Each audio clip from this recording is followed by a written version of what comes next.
Buenas noches, amigos de Entre Líneas. Muchos hablaban en los últimos tiempos sobre la proyección, o mejor dicho, la necesidad de proyección de la literatura venezolana, del pensamiento venezolano hacia otras audiencias, evidentemente no precisamente venezolanas. Y cuando pensamos en editoriales no venezolanas que han ido poniendo o ido centrando su atención sobre nuestra dinámica cultural, sobre nuestra literatura, sobre nuestro pensamiento, el Fondo de Cultura Económica ha venido haciendo un trabajo de editar autores venezolanos. El Fondo de Cultura Económica es una de las más prestigiosas editoriales mexicanas e hispanoamericanas. De manera que ya podemos ver en su fondo desde ya libros clásicos, digamos, como los que le editaron a Picón Salas en su momento, pero más reciente también hemos visto ediciones de Guillermo Sucre con La Máscara de la Transparencia, de José Balsa con su ensayo sobre Cervantes y también su última novela, Medianoche en Video, un quinto, igualmente la antología de poesía de Eugenio Montejo y también libros de, en este caso nuestro invitado de esta noche, Juan Nuño, a quien el Fondo de Cultura ya le publicara La filosofía de Borges hace unos años atrás y más recientemente el libro que nos ocupa esta noche, Fin de Siglos, su última recopilación de ensayos. Fin de Siglos acaba de ser presentado en la librería del Fondo de Cultura Económica de la Plaza Venezuela hace 2-3 semanas y teníamos por lo tanto muchísimo interés en hablar con nuestro invitado. Bienvenido pues Juan a nuestro programa. Gracias, bien hallado. Una pregunta casi inevitable al ver este título que me ha gustado tanto y que, si no me equivoco, es uno de los artículos que le da nombre al libro. Es un poco que nos hables de esta pasión finisecular que ha atrapado el pensamiento, por lo menos occidental, que yo sepa, en distintas etapas, en distintos momentos. En este caso, ¿hay algún trazo de esta especie de impresión que tanto ha marcado la cultura? Sí, hay varios trazos. Uno además particularmente dramático, y es que no solo es fin de siglo, es fin de milenio. Sí. Y aunque se dice que ya no pensamos igual que pensaban los hombres de 1000 años atrás, pero hay ciertas obsesiones milenaristas, que sería el nombre propio, de algo así como un fin de una civilización, con la diferencia de que no estamos nada seguros de que empiece otra. Porque si tomamos un suceso muy reciente, muy inmediato, como son los problemas ecológicos y las conferencias derivadas de esos problemas, hay una conciencia aguda por parte de la humanidad de que si no se adoptan medidas exactamente en este tiempo, que es finisecular, pudiera ser un fin definitivo de la empresa humana en la Tierra.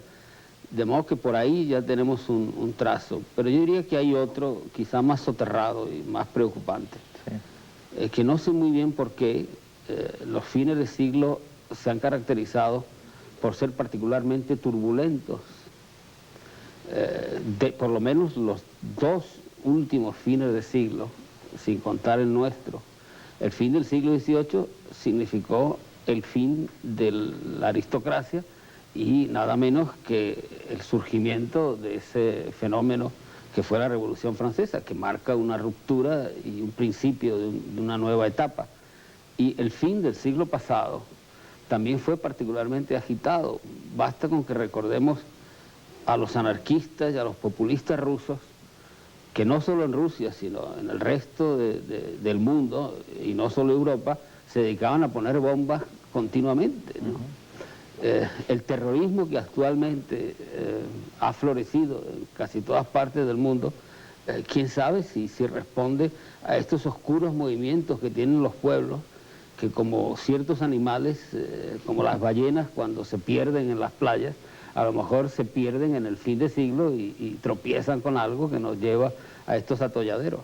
Y es indudable que en este también fin de siglo, pues las sorpresas han sido tremendas, ¿no? Nadie hubiera pensado que en tan solo 2 años, y tú eres uno de los que más ha reflexionado sobre esto, todo lo que ha pasado, por ejemplo, en el mundo oriental, en el viejo mundo del comunismo. Ah, sí, bueno, este ciertamente ha sido una de las sorpresas fundamentales. Yo creo que esta nueva especie de seres humanos que lleva ese feísimo nombre de politólogos, todos ellos juntos, no creo que puestos a pensar hace, no voy a exagerar, 10 años, se hubieran atrevido a profetizar lo que ha pasado.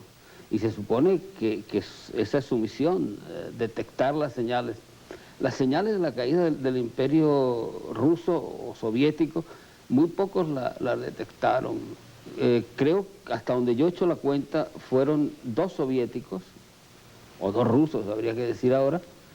Uno de ellos, Amalrik, aquel que escribió un libro de título casi profético y se equivocó por muy pocos años, aquello de si la Unión Soviética durará hasta 1984, se preguntó. Y Bukovsky, que es menos conocido y que de alguna manera también adelantó las tesis de la liquidación. Pero hay una francesa que se llama Hélène Carrère d'Ancos, que a principios de los 80 publicó un libro titulado El Imperio Explotado o El Imperio Estallado, en el que decía que a través de las rivalidades étnicas se iba a terminar ese imperio, ¿no? Y yo estaba en Europa en esa época y recuerdo lo mal parada que quedó esta señora ante los intelectuales franceses, que se rieron a carcajadas de aquello y que consideraron que antes iba a terminar el imperio norteamericano que el imperio soviético. Hay una cosa sorprendente, Juan, por ejemplo, en esta sección de contrastes del libro, donde tú, recuerdo uno de los pasajes, citas de pronto un año determinado, 36, si mal no recuerdo, comienzas a hablar de la muerte de Gómez, hablas de lo que estaba sucediendo en España en ese momento, que era el surgimiento de Franco, hablas de lo que se estaba produciendo en Alemania, habla simultáneamente de las intenciones de Mussolini. Y hablo de un suceso muy importante que te has olvidado, que era el intento del casamiento de Eduardo VIII con una plebeya. Con una plebeya estadounidense. Cosa que agita mucho a ciertos sectores, como ahora están agitados con los problemas de Diana y de Carlos. Sí, es importante ver de pronto cómo una fecha determinada permite, bueno, precisamente eso, enumerar ese espectro de contrastes y cómo muchas veces las visiones nuestras son dislocadas, creemos de pronto en un determinado fenómeno, lo vemos de manera aislada, pero no comprendemos un poco el entorno. Hago esa reflexión para preguntarte un poco, dentro de este mundo cambiante después de finisecular, donde hemos visto esta explotación de nacionalismos en Europa Oriental, donde vemos la cohesión progresiva de la Comunidad Económica Europea, donde asistimos, creo, a una especie de decadencia inequívoca de los Estados Unidos. ¿Cómo ves el contexto hispanoamericano? O sea, ¿le ves que podría ocupar, que hay un rol específico, un papel específico dentro de esta especie de mundo interconectado? Ojalá, no lo veo tan claro. No lo veo tan claro. La reflexión mínima es, hay un problema de orígenes. Y en este sentido me permito citar a mi autor, a uno de mis autores venezolanos favoritos, sobre este punto, que es Ángel Bernardo Viso. Sí, leímos tu columna recientemente. Sí, y Ángel Bernardo Viso creo que vio claramente que las cosas empezaron mal en el momento de la emancipación, con la rotura de lo que era una unidad, la unidad colonial, y el establecimiento, la disgregación. Esto que lo vio también Bolívar y que había intentado evitar la rotura al máximo y la concentración mayor, desgraciadamente no se ha cumplido. Entonces han surgido este número elevado de repúblicas sobre fronteras no siempre muy precisas ni muy justificadas, que impedirían, o están impidiendo ya, una visión unitaria, una visión global. Y es lo que ha permitido fenómenos incluso semánticos tan abusivos como que los de arriba, los del norte, se han cogido el nombre para ellos solos, ¿no? y dicen América como si ellos fueran exclusivamente América, y para que no quedemos mal, nos tranquilizan llamándonos Latinoamérica, que en justa correspondencia deberíamos llamarles Angloamérica a ellos, para ver si se equilibra. Pero en fin, eso sería anecdótico y secundario. Entrando en el corazón de tu pregunta, Sí. yo creo que las posibilidades que tiene Latinoamérica, Iberoamérica, o como se quiera denominar, en este momento, en que el mundo tiende a la concentración de bloques, son dos y nada más que dos. Porque excluyo la posibilidad de que formemos un bloque con suficiente entidad, que sería el ideal, pero eso me parece simplemente utópico. Se ha intentado, ni siquiera con las integraciones económicas se ha conseguido. Entonces hay dos grandes bloques a los que decidir que se va a pertenecer. O la Comunidad Europea, a través de los intermediarios naturales, que serían España y Portugal, o lo que están haciendo los mexicanos, que es un mercado común o una comunidad con el gran vecino del norte, con todos los inconvenientes que eso conlleva, ¿no? Porque la verdad es que tampoco los mexicanos están viendo muy claro el asunto y siguen todavía discutiendo cómo va a ser ese tratado de libre comercio. Pero esa es la tendencia, o vamos hacia un lado o vamos hacia otro lado. Dos valoraciones de la obra de Juan Nuño vamos a ver a continuación y evidentemente ya volvemos con nuestro invitado de esta noche. Fin de siglo es el último libro de Juan Nuño, el más reciente. Y bueno, es un compendio de algunos de sus ensayos más importantes y más interesantes. El mismo nombre de Fin de siglo, bueno, remite a uno de los ensayos fundamentales de ese libro, que precisamente trata sobre ese tema crucial del tiempo que estamos viviendo, es decir, la idea de la finisecularidad y todo lo que eso implica y entraña como hombres de una época que está marcada por una serie de acontecimientos importantes a todos los niveles, a nivel político, a nivel filosófico, a nivel económico y social. Yo soy desde hace muchos años lector de Juan Nuño y por lo tanto soy desde hace muchos años adversario de Juan Nuño, ese adversario que él siempre busca en el lector. Hemos tenido nuestros encontronazos, nos hemos peleado públicamente, nos hemos dicho cosas poco agradables. Sin embargo, yo si alguna cosa deseo es poder seguir peleándome con Juan por muchos años más. Y no digo por los siglos de los siglos, porque yo sé que a él no le gustaría. En cuanto al título mismo del libro, lo de esto de fin de siglo, si hay un sentimiento, muchas veces de pánico, de terror, todos los fines de siglo, un sentimiento muy particular, porque en el fondo de nosotros siempre permanece muy vivaz un sustrato que podríamos llamar mágico. Y entonces nosotros pensamos que al terminar un siglo, bueno, tienen que pasar cosas tremendas, entonces nos asusta. Eso en menor grado se produce todos los años, el 31 de diciembre, pero mucho más cuando comienza un siglo y ahora mucho más cuando comienza un milenio. Y sobre todo que nosotros tenemos una situación bien particular, porque no solamente estamos en fin de milenio y comienzo del otro, sino que además estamos en un siglo que creo que fue Fernando Claudín quien se dio cuenta de esto, aunque él no utilizara esa expresión porque es una expresión muy venezolana, es un siglo chucuto, es decir, un siglo recortado. ¿Por qué? Porque el siglo XX realmente comenzó en 1917 con la Revolución Rusa y terminó en 1989 con la caída del muro de Berlín y en general el desplome del Imperio Comunista. Eso ha producido, por supuesto, un desajuste en todas los espíritus, en todas las mentes, y entonces eso llega y viene al pozo común de miedo que se tiene frente a un nuevo milenio, porque se enfrenta sin una religión, sin una fe, sin una ideología. Y al hombre normalmente no le gusta eso, al hombre le gusta estar cubierto o estar siempre protegido por un hermano mayor. Y la lectura del libro de Juan Nuño, Fin de Siglo, precisamente ahonda en eso, porque eso es otra de sus características, su rechazo no solamente a los dogmas, sino a embarcarse en un nuevo dogma.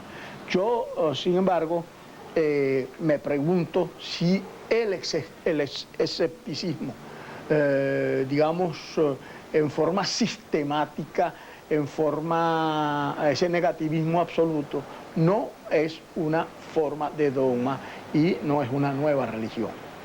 La filosofía es el mundo de la verdad o del dogma, uno podría decir, y la literatura es el mundo de la ficción y de la imaginación. En el caso de Juan Nuño hay una simbiosis realmente peculiar entre esas dos vertientes discursivas, o entre esas dos maneras de enfrentar la realidad que son filosofía y literatura. Y uno puede encontrar en sus ensayos al mismo tiempo el rigor y la precisión del pensamiento filosófico, aunado con una manera de decir que tiene mucho que ver con las búsquedas particulares que caracterizan a la literatura, el uso de la imaginación, el uso de una prosa que está pensando constantemente en su propia calidad como prosa, más allá del pensamiento que transmite. En ese sentido, la vinculación entre filosofía y literatura en Juan Nuño es como un modelo de que es posible esa integración y que el discurso del pensamiento no tiene por qué ser solemne, no tiene por qué ser farragoso, sino que puede ser incluso divertido. Hablábamos antes de la interrupción de la conformación de bloques en este mundo interconectado y mencionaba nuestro invitado de esta noche, Juan Nuño, las dos posibilidades que él veía. Una, posible a través de nuestra conexión histórica, cultural con España o Portugal, y otra que sería un poco seguir el ejemplo mexicano, que ya parece haberse atado a la locomotora del norte y crear esta especie de megamercado. Atajando un poco esos comentarios, Juan, recientemente en un libro de Carlos Fuentes que me llamó mucho la atención, Valiente Mundo Nuevo, que es al fin y al cabo un estudio comparativo entre realidad y literatura, entre novela e historia, y apartándose un poco de esta polémica y de las posiciones radicales en torno a este barullo del quinto centenario, mencionaba Fuentes que si algo era celebrable para él era la continuidad cultural hispanoamericana. El hecho de, por ejemplo, estar ajeno a estos despertares abruptos de nacionalismo europeos orientales. Él decía, por ejemplo, que esa no era nuestra realidad ni nuestra condición actualmente. Hace una reflexión de todas maneras muy amarga, Fuentes, al comentar que ojalá la cohesión y la riqueza cultural en Hispanoamérica fueran emulados por nuestra sociedad civil, por nuestra dinámica económica o por nuestro sistema político. Y decía que no habíamos logrado para nada en esos terrenos la riqueza que habíamos logrado específicamente en lo cultural. ¿Está cercano de esa opinión o...? Sí, claro que sí, por supuesto, no solo por mi admiración por Fuentes, sino porque creo que es exactamente el punto. Lo que convendría matizar es por qué se producen estos desniveles. Es decir, el desarrollo cultural latinoamericano es normal y riquísimo. Si no le tiene nada que envidiar a ningún otro conjunto o sociedad. Entonces la pregunta es, ¿cómo es posible que desarrollándose de esta forma, en ese nivel tan superior que es el nivel de la creación artística, no vaya acompañada de la correspondiente infraestructura social, civil y económica? De paso, es una vez más otra prueba de cuán errónea era esa visión linealista y simplista de los manuales de marxismo que exigían que las superestructuras, en este caso la cultura, fuesen consecuencia de los desarrollos materiales de la base. En Latinoamérica no ha desarrollado materialmente la base, porque sigue teniendo una sociedad civil, creo que detenida, fijada y fosilizada en defectos coloniales, básicamente en dos.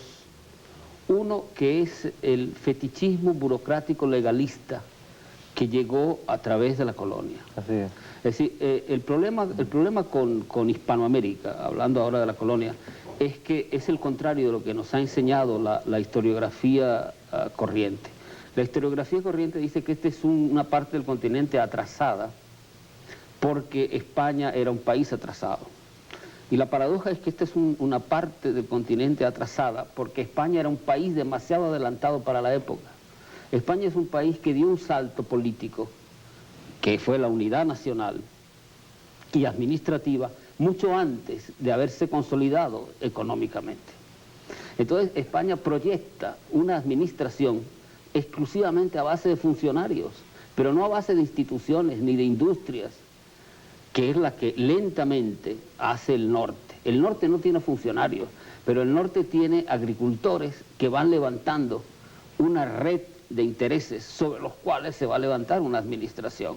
Entonces aquí fue a la inversa, aquí se comenzó a hacer la casa por el tejado. Entonces las leyes son excepcionales, comenzando por las maravillosas leyes de Indias y llegando a las constituciones actuales, que cada vez son mejores y cada vez la cosa está peor. Porque solo hay leyes, solo hay palabras, entonces eso explica muchas cosas, explica la retórica nuestra, explica la superioridad de los mundos institucionales, militares sobre los civiles. Esa cultura de la perversión burocrática sobrevive, ¿no? Ah, no, claro que sobrevive. Contra viento y marea. Pero a eso agregas otro gran defecto colonial que en su momento no fue un defecto, pero que se ha convertido en ello, que es la rápida urbanización de Hispanoamérica. Cuando Nueva York era un villorrio miserable, no voy a hablar de México, Tenochtitlán, que ya tenía 1 millón de habitantes antes de la conquista, ¿no? Pero Santa Fe de Bogotá era una ciudad impresionante, cuando Nueva York era una aldea miserable. Entonces el desarrollo de las ciudades latinoamericanas fue excelente, con un plan urbanístico que todavía nos asombra. Ahora, eso tiene un precio y un inconveniente, y es que crea clases parasitarias, porque el habitante de ciudad consume, no produce. Se calcula que consume 8 o 10 veces más que el habitante de campo y produce menos. Entonces parte de nuestros problemas, de la deuda y demás, vienen acumulados por las megalópolis que se formaron y a la que hemos llegado. Tenemos por un lado un exceso de retórica burocrática y por otro lado un exceso de concentración urbana que actúan como frenos para el desarrollo económico y civil de la sociedad. Ahora, lo importante es que tú rastreas allí raíces culturales muy firmes y muy definidas en esos fenómenos que hoy en día nos afectan. Y claro, la gran pregunta que surge es en qué medida esas concreciones que tienen raíces históricas y culturales tan fuertes pueden avanzar hacia realidades distintas. Sobre todo en esta, yo creo que estamos viviendo, por ejemplo, y caemos ya en el caso venezolano, una especie de síndrome también finisecular, por lo menos de un cierto estamento, ¿no? Sí, bueno, con la ventaja de que en el campo mucho más libre de la creación y de la dinámica cultural han sido posibles las interrelaciones mucho más ricas que en el otro terreno. Entonces, una de las razones de la gran floración de la cultura latinoamericana es que ha recibido influencias de todo tipo. Influencias, por ejemplo, africanas en la música o en la poesía, o influencias de otras culturas europeas. Caso de Argentina, es evidente, claro, que tiene una fuerte penetración italiana, inglesa, francesa. Estoy pensando en Victorio Ocampo y cosas, la revista Sur y cosas similares, donde no hay trabas y donde el florecimiento cultural es mucho más rico. Vamos a recordarle a nuestros televidentes la aparición reciente en el Fondo de Cultura Económica, en su colección Tierra Firme, de la última recopilación de ensayos de nuestro invitado de esta noche, Juan Nuño, Fin de siglo, en esta hermosa edición.